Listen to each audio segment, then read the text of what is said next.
দেশজুড়ে হাম আতঙ্ক, প্রতিরোধী সেরা উপায় বলছেন চিকিৎসকরা।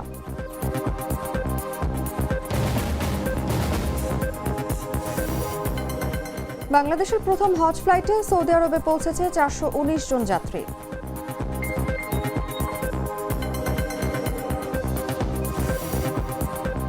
আটচল্লিশ দিন পর ছাড় পেয়েও হরমুজ পাড়ি দিতে পারল না বাংলার জয়যাত্রা।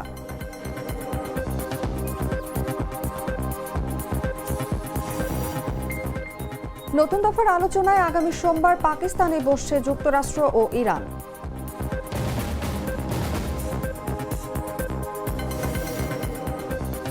এবং বাংলাদেশ সফরে আসছে পাকিস্তান, 4 অনভিষিক্তকে নিয়ে দল ঘোষণা।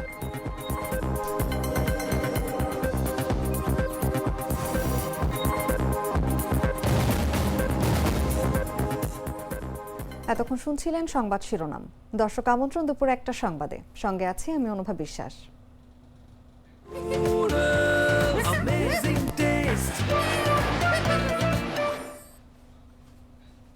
চলে যাচ্ছি পুরো খবরে। দেশে দ্রুত ছড়িয়ে পড়ছে হাম। উদ্বেগজনক হারে ছড়িয়ে পড়া এই সংক্রমণে শিশুদের স্বাস্থ্য ঝুঁকি নিয়ে নতুন করে তৈরি হয়েছে উদ্বেগ।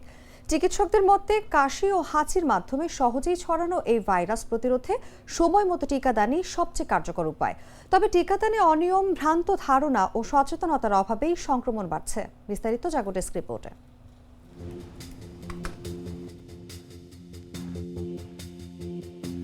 দেশে উদ্বেগজনক হারে বাড়ছে হাম। সাম্প্রতিক সময়ে বিভিন্ন অঞ্চলে সংক্রমণ দ্রুত ছড়িয়ে পড়ায় শিশুদের স্বাস্থ্য ঝুঁকি নতুন করে আলোচনায় এসেছে। বিশেষজ্ঞরা বলছেন এটি অত্যন্ত সংক্রামক ভাইরাসজনিত রোগ, যা কাশি, হাঁচির মাধ্যমে সহজেই ছড়ায়। একজন আক্রান্ত শিশু 15 থেকে 18 জন পর্যন্ত সুস্থ মানুষকে সংক্রমিত করতে পারে। সময় মতো চিকিৎসা না পেলে নিউমোনিয়া, ডায়রিয়া, কানের সংক্রমণ, এমনকি মস্তিষ্কে প্রদাহ হতে পারে। বিশেষজ্ঞ চিকিৎসক অধ্যাপক ডক্টর এবিএম আব্দুল্লাহ বলেন, হাম প্রতিরোধের সবচেয়ে কার্যকর উপায় হলো টিকা, কিন্তু টিকাদানে অনিয়ম, ভ্রান্ত ধারণা ও সচেতনতার অভাবেই সংক্রমণ বাড়ছে। হামের লক্ষণ সাধারণত 7 থেকে 14 দিনের মধ্যে দেখা দেয়।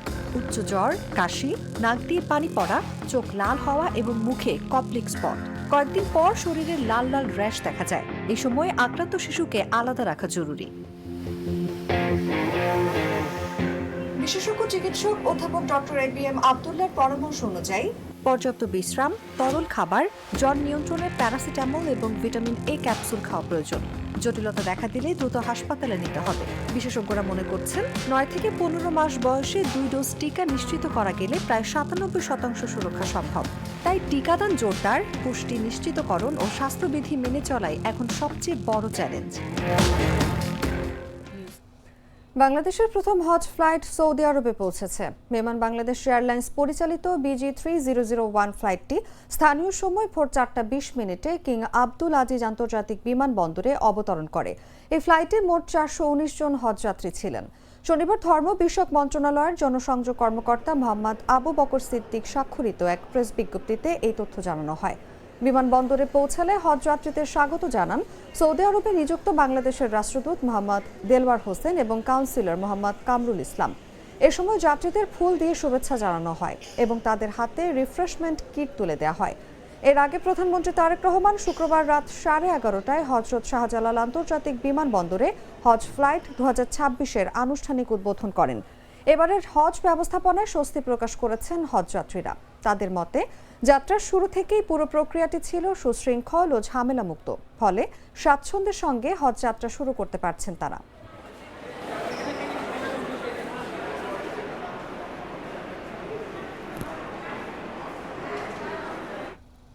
বাংলাদেশের ঋণের কিস্তি ছাড় নিয়ে আন্তর্জাতিক মুদ্রা তহবিল এখনো কোনো সিদ্ধান্ত নেয়নি বলে জানিয়েছেন অর্থমন্ত্রী আমির খসরু মাহমুদ চৌধুরী। ওয়াশিংটন ডিসিতে সংস্থাটির উপব্যবস্থাপনা পরিচালক নাইজেল ক্লার্কের সঙ্গে বৈঠক শেষে তিনি এ তথ্য জানান। অর্থমন্ত্রী বলেন, কিছু বিষয় সংস্থাটির সঙ্গে আরও আলোচনা দরকার হবে। আগামী 2 সপ্তাহের মধ্যে সেগুলো সমাধান হয়ে যাবে। তবে দেশের স্বার্থ সরকারের অগ্রাধিকারে থাকবে বলেও জানান তিনি। 2023 সালে IMF এর সঙ্গে $4.7 বিলিয়ন ঋণ চুক্তি সই করে বাংলাদেশ। অন্তর্বর্তী সরকারের সময় ঋণের পরিমাণ আরও $800 মিলিয়ন বাড়ানো হয়। ফলে ঋণ কর্মসূচির মোট আকার দাঁড়ায় $5.5 বিলিয়ন। এর মধ্য থেকে বাংলাদেশকে মোট $3.64 বিলিয়ন ঋণের অর্থ ছাড় করেছে IMF।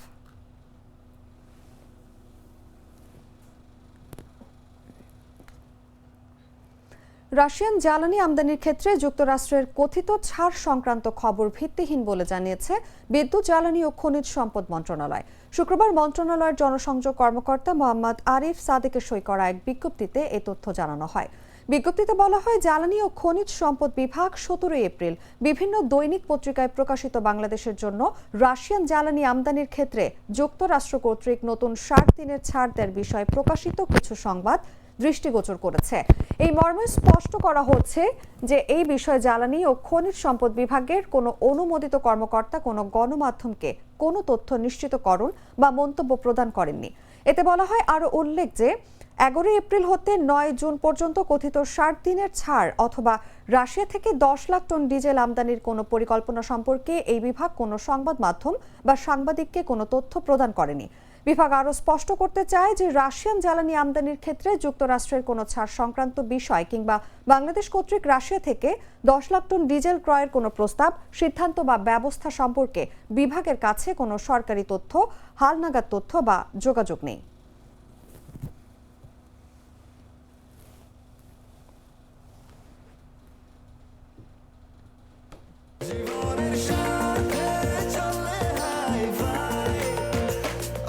স্বাস্থ্যকর অল টাইম ব্রেড সব সময়, অল টাইম হেলদি লাইফ। দেশের 4 জেলায় ঝড় বৃষ্টির আভাস দিয়েছে আবহাওয়া অধিদপ্তর। শনিবার দুপুরের মধ্যে রংপুর, ময়মনসিংহ, কুমিল্লা এবং সিলেট জেলায় ঝড় বৃষ্টি হতে পারে। শনিবার ভোর 5টা থেকে দুপুর 1টা পর্যন্ত দেশের অভ্যন্তরীণ নদী বন্দরসমূহের জন্য দেয়া আবহাওয়ার পূর্বাভাসে এ তথ্য জানানো হয়। এতে বলা হচ্ছে, রংপুর, ময়মনসিংহ, কুমিল্লা এবং সিলেট অঞ্চলসমূহের উপর দিয়ে পশ্চিম উত্তর পশ্চিম দিক থেকে ঘন্টায় 45 থেকে 60 কিলোমিটার বেগে বৃষ্টি অথবা বজ্র বৃষ্টি সহ অস্থায়ীভাবে দমকা অথবা ঝোড়ো হাওয়া বয়ে যেতে পারে। এসব এলাকার নদী বন্দরসমূহকে 1 নম্বর সতর্ক সংকেত দেখাতে বলা হয়েছে।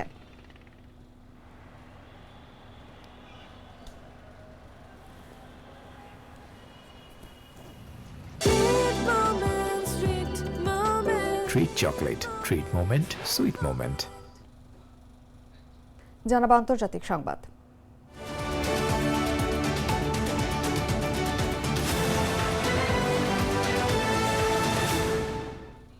48 দিন পরে দ্বিতীয়বারের চেষ্টাতেও হরমুজ প্রণালী পাড়ি দিতে পারেনি বাংলাদেশ শিপিং কর্পোরেশনের জাহাজ এমভি বাংলার জয়যাত্রা।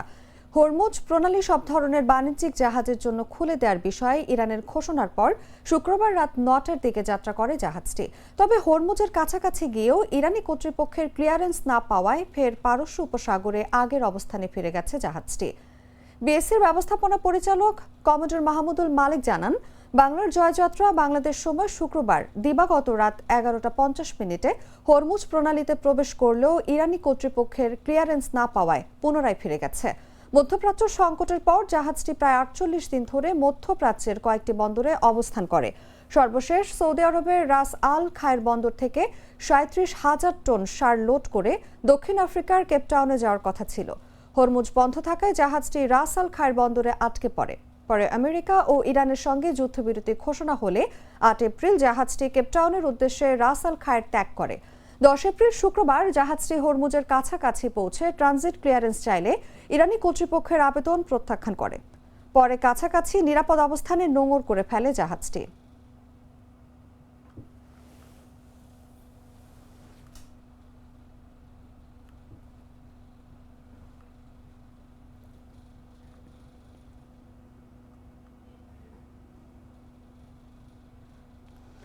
ইরান হরমুজ প্রণালী খুলে দেওয়ার ঘোষণা দিলেও সতর্ক অবস্থানে রয়েছে আন্তর্জাতিক নৌ বাণিজ্য গোষ্ঠীগুলো। ওই রুট কতটা নিরাপদ সেটি যাচাই করছে তারা। শিপ ট্র্যাকিং তথ্য অনুযায়ী এখনো হরমুজ প্রণালীতে জাহাজের আনাগোনা খুবই সীমিত। বাণিজ্যিক জাহাজ চলাচলের জন্য হরমুজ প্রণালী ফের উন্মুক্ত করার বিষয়টি শুক্রবার সামাজিক মাধ্যমে জানান ইরানের পররাষ্ট্রমন্ত্রী আব্বাস আরাকচি। যদিও তিনি সতর্ক করেছেন, জাহাজগুলোকে অবশ্যই ইরানের নির্ধারিত নিরাপদ লেন বা পথে ব্যবহার করতে হবে। সামাজিক মাধ্যম এক্সে আব্বাস আরাকচি লিখেছেন, লেবাননের যুদ্ধবিরতির সঙ্গে সামঞ্জস্য রেখে ইরানের বন্দর ও নৌ সংস্থা কর্তৃক ঘোষিত সমন্বিত পথে সব বাণিজ্যিক জাহাজের জন্য হরমুজ প্রণালী পুরোপুরি উন্মুক্ত ঘোষণা করা হয়েছে। পরবর্তীতে ইরানের রাষ্ট্রীয় টেলিভিশনে এক জ্যেষ্ঠ সামরিক কর্মকর্তার বরাত দিয়ে বলা হয়, বাণিজ্যিক জাহাজগুলোকে কেবল নির্ধারিত রুট দিয়েই চলাচল করতে হবে, তবে সামরিক কোনো জাহাজ এই প্রণালী দিয়ে চলাচল করতে পারবে না। এদিকে হরমুজ প্রণালী উন্মুক্ত করার এই ঘোষণাকে বিশ্বের জন্য একটি মহান ও উজ্জ্বল দিন হিসেবে অভিহিত করেছেন মার্কিন প্রেসিডেন্ট ডোনাল্ড ট্রাম্প। তবে তিনি জানিয়েছেন, দুই দেশের মধ্যে শান্তি চুক্তি না হওয়া পর্যন্ত ইরানের বন্দরগুলোতে নৌ অবরোধ অব্যাহত রাখবে যুক্তরাষ্ট্র।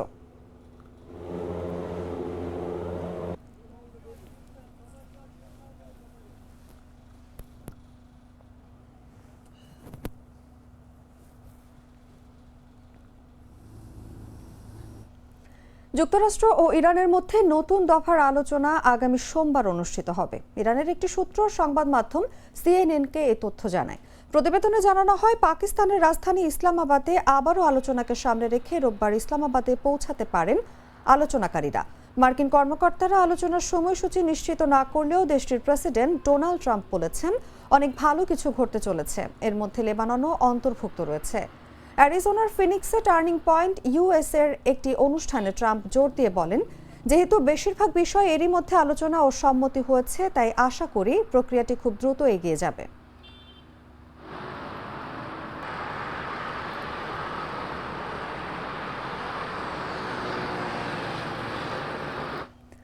মধ্যপ্রাচ্যে উত্তেজনা প্রশমনের ইঙ্গিত মিলতেই বৈশ্বিক জ্বালানি বাজারে স্বস্তি ফিরেছে। ইসরায়েল ও লেবাননের মধ্যে ঘোষিত যুদ্ধবিরতি ঘিরে বিনিয়োগকারীদের মধ্যে আশাবাদ তৈরি হওয়ায় আন্তর্জাতিক বাজারে তেলের দাম কমেছে। ব্রেন্ট ক্রুডের দাম 1% বেশি কমে ব্যারেল প্রতি $98 কাছাকাছি নেমেছে। আর যুক্তরাষ্ট্রের অপরিশোধিত তেলের দামও $94 নিচে চলে এসেছে। বিশ্লেষকদের মতে সম্ভাব্য কূটনৈতিক অগ্রগতিও বাজারে ইতিবাচক প্রভাব ফেলেছে। বিস্তারিত জাগো ডেস্ক রিপোর্টে।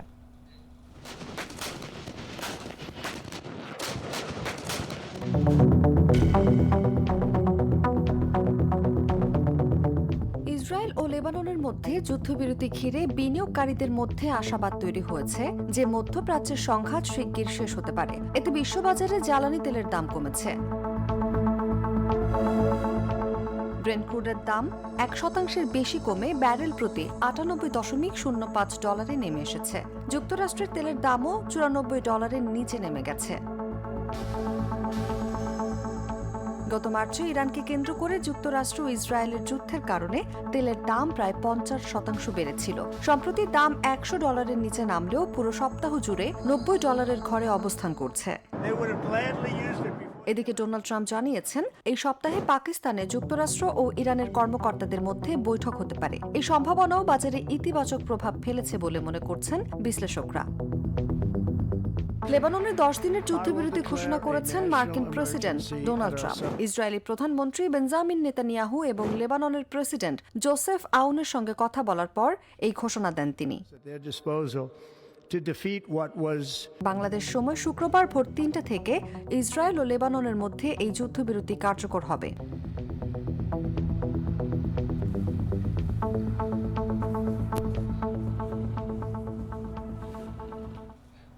সংবাদ শেষ করব খেলার খবর জানিয়ে।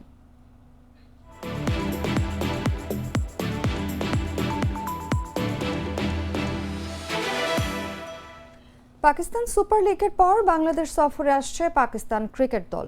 2 ম্যাচে টেস্ট সিরিজ খেলবে তারা সেই সফরকে সামনে রেখে 16 সদস্যের দল ঘোষণা করেছে Pakistan cricket board. ICC test championship 2025 থেকে 27 চক্রের অংশ এই সিরিজে শান মাসুদি অধিনায়ক হিসেবে দলকে নেতৃত্ব দেবেন।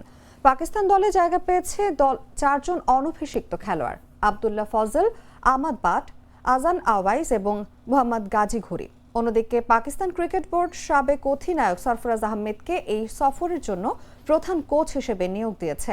এছাড়া আসাদ শফিক ব্যাটিং কোচ এবং উমর গুল বোলিং কোচ হিসেবে দায়িত্ব পেয়েছেন।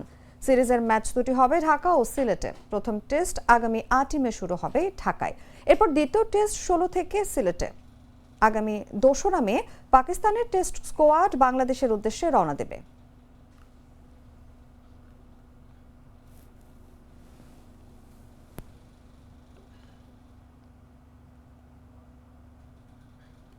সংবাদ শেষ করার আগে শিরোনামগুলো জানিয়ে দিচ্ছি আরও একবার।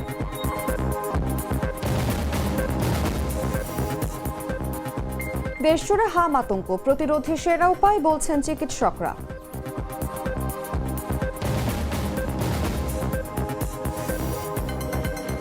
বাংলাদেশের প্রথম হজ ফ্লাইটে সৌদি আরবে পৌঁছেছে 419 জন হজযাত্রী।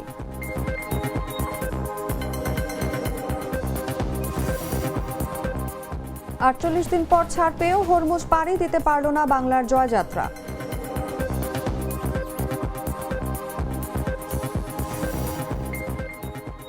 নতুন দফার আলোচনায় আগামী সোমবার পাকিস্তানে বসছে যুক্তরাষ্ট্র ও ইরান।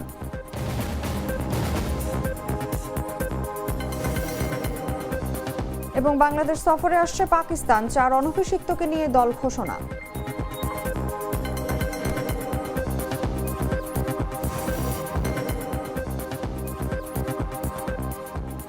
দর্শক, এই ছিল এখনকার মতো। এরপর দেখবেন দুপুর 3টার সংবাদ। প্রতি মুহূর্তে সর্বশেষ খবর জানতে ভিজিট করুন jagonews24.com। ফলো করুন আমাদের ভেরিফাইড ফেসবুক পেজ এবং সাবস্ক্রাইব করুন জাগো নিউজের ইউটিউব চ্যানেল। ধন্যবাদ সবাইকে।